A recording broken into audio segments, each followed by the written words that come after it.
tribune naturelle noire de monde. Un public américain chauffé à blanc. Bienvenue à l'US Open. Comme pour tous les sports aux États-Unis, ce qui compte avant tout, c'est le show.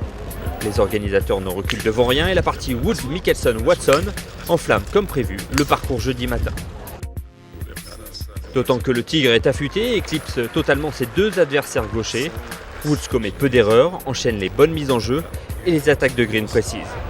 L'ex-numéro 1 mondial rend une des rares cartes sous le par du jour et confirme son statut de favori.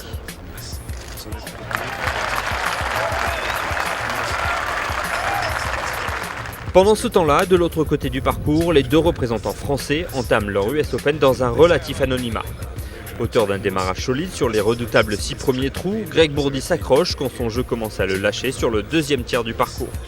Le Bordelais est en difficulté mais limite la casse, 6 bogeys, 2 birdies. Le bilan pas si catastrophique de l'élève d'Olivier Léglise lui laisse toutefois un goût d'inachevé. Je suis vraiment frustré de cette partie. J'ai pas forcément répondu présent sur un premier tour du US Open.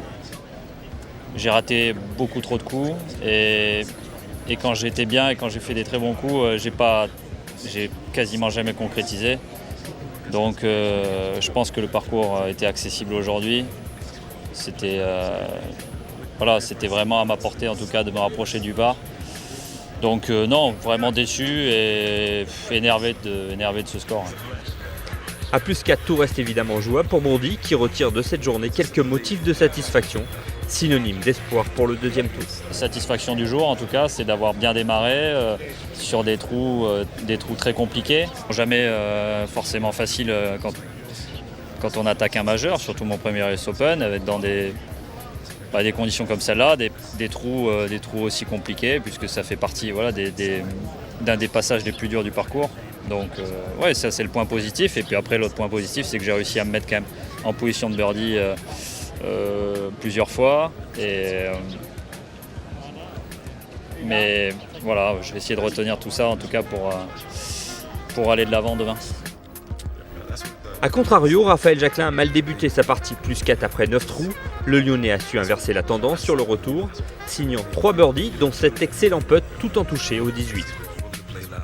Jacquelin ramène une carte de plus 2, pas très loin du par, considéré par beaucoup comme un excellent score sur cet impitoyable parcours de l'Olympique. Plus 2, c'est un peu au-dessus du par, mais c'est pas loin. Non, satisfait, c'est sûr.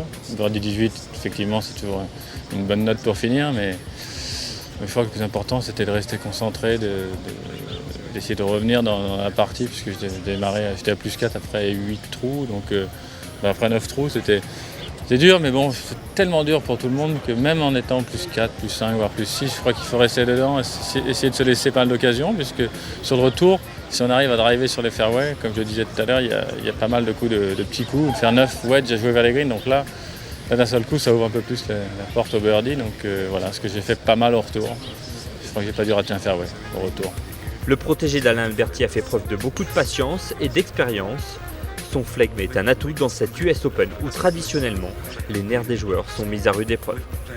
Je crois que l'objectif, c'est de ne pas faire de grosses catastrophes, pas de grosses bêtises, donc aucun double, aucun triple, ça serait déjà bien. Et après, les bogeys, c'est pas grave, ça fait partie du jeu, il suffit d'essayer de faire quelques birdies pour rattraper tout ça.